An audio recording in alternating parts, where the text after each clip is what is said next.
സർവശക്തനായ ദൈവത്തിൻ്റെ അതിപരിശുദ്ധ നാമം അതിയായി മഹത്വപ്പെടുമാറാകട്ടെ. നിങ്ങൾ ശ്രവിക്കുന്നത് ജീസസ് വോയിസ് മെസ്സേജ്. എല്ലാ ശ്രോതാക്കൾക്കും കർത്താവായ യേശുക്രിസ്തുവിൻ നാമത്തിൽ സ്വാഗതം. അല്പസമയ ധ്യാനത്തിന് ഒരു തിരുവചനം വായിക്കുന്നു. സങ്കീർത്തനം അധ്യായം 53 1-2 തിരുവചനങ്ങൾ. ദൈവമില്ല എന്ന് മൂഢൻ തൻ്റെ ഹൃദയത്തിൽ പറയുന്നു. അവർ വഷളന്മാരായി മ്ലേച്ഛമായ നീതികേട് പ്രവർത്തിക്കുന്നു. നന്മ ചെയ്യുന്നവൻ ആരുമില്ല. ദൈവത്തെ അന്വേഷിക്കുന്ന ബുദ്ധിമാൻ ഉണ്ടോ എന്ന് കാണുവാൻ ദൈവം സ്വർഗത്തിൽ നിന്ന് മനുഷ്യപുത്രന്മാരെ നോക്കുന്നു. കർത്താവിൽ പ്രിയരെ, നാം വായിച്ചു കേട്ട സങ്കീർത്തനങ്ങൾ 53 1-2 തിരുവചനങ്ങളിൽ 2 വിഭാഗം ജനങ്ങളെ നാം കാണുകയാണ്. ആദ്യത്തേത് ബുദ്ധിഹീനരായ മൂഢന്മാരാണ്. രണ്ടാമത്തേത് ദൈവത്തെ അന്വേഷിക്കുന്ന ബുദ്ധിമാൻ. ഇങ്ങനെയുള്ളവരെ കാണുവാൻ, ഇങ്ങനെയുള്ളവർ ഭൂമിയിലുണ്ടോ എന്നറിയുവാൻ സ്വർഗത്തിലെ ദൈവം ഭൂമിയിലേക്ക് നോക്കുകയാണ്. ഈ വേദഭാഗങ്ങളിൽ രേഖപ്പെടുത്തിയിരിക്കുന്ന അനുസരിച്ച് ഈ ഭൂമിയിൽ 2 വിഭാഗം ജനങ്ങളെ ഉണ്ടായിരിക്കുകയുള്ളൂ. ഒന്ന്, ദൈവത്തെ അന്വേഷിക്കുന്നവർ അഥവാ ദൈവവിശ്വാസികൾ. 2, അവിശ്വാസികൾ.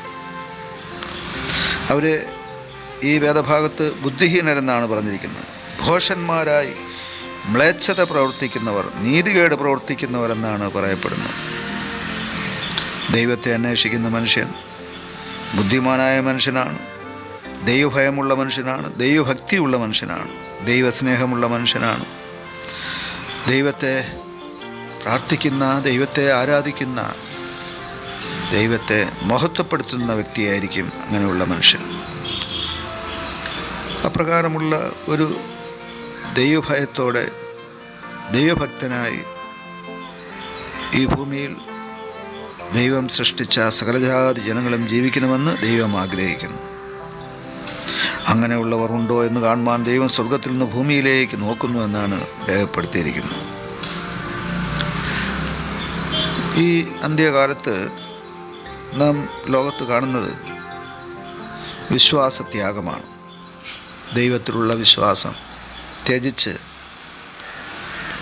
ലോകമോഹങ്ങൾക്ക്, ജഡമോഹങ്ങൾക്ക്, അതുപോലെ പൈശാചിക ശക്തികൾക്ക് അടിമപ്പെട്ട്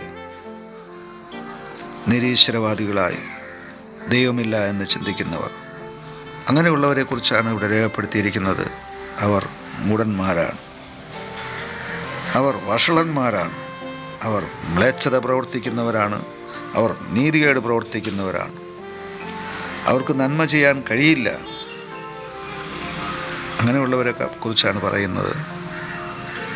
അവരുടെ ഇടയിൽ നന്മ ചെയ്യുന്നവൻ ആരുമില്ല, ഒരുത്തൻ പോലുമില്ല. ഇവിടെ ഇന്ന് പ്രഭാതത്തിൽ ദൈവത്തിൻ്റെ പരിശുദ്ധാത്മാവ് നമുക്ക് നൽകുന്ന സന്ദേശം, നാം ദൈവഭയമുള്ളവരോ, നാം ദൈവഭക്തരോ, നാം ദൈവസ്നേഹമുള്ളവരോ, നാം ബുദ്ധിമാന്മാരോ ചിന്തിക്കാം, ദൈവത്തെ ആരാധിക്കാം, ദൈവഭക്തരായി ജീവിക്കാം, ദൈവത്തെ അനുഗമിക്കാം. അങ്ങനെ ദൈവമുള്ളവരായി ബുദ്ധിമാന്മാരായി ജീവിക്കുവാൻ ദൈവത്തിൻ്റെ പരിശുദ്ധാത്മാവ് ഇന്ന് തിരുവചനം ശ്രവിച്ച എല്ലാവർക്കും കൃപ ചെയ്യുമാറാകട്ടെ. ആമേൻ. ആകാശം മാറും, ഭൂതലവും മാറും, ആദിമുതൽക്കേ മാറാതുള്ളത് നിൻ വചനം മാത്രം. കാലങ്ങൾ മാറും, രൂപങ്ങൾ മാറും, അന്നും ഇന്നും മായാതുള്ളത് തിരുവചനം മാത്രം. വചനത്തിന്റെ വിത്ത് വിതയ്ക്കാൻ പോകാം, സ്നേഹത്തിന്റെ കതിരുകൾ കൊയ്യാൻ പോകാം. വചനത്തിന്റെ വിത്ത് വിതയ്ക്കാൻ പോകാം, സ്നേഹത്തിന്റെ കതിരുകൾ കൊയ്യാൻ പോകാം.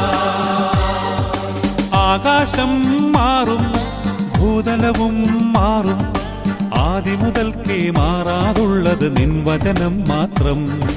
കാലങ്ങൾ മാറും, രൂപങ്ങൾ മാറും, അന്നും ഇന്നും മായാതുള്ളത് തിരുവചനം മാത്രം.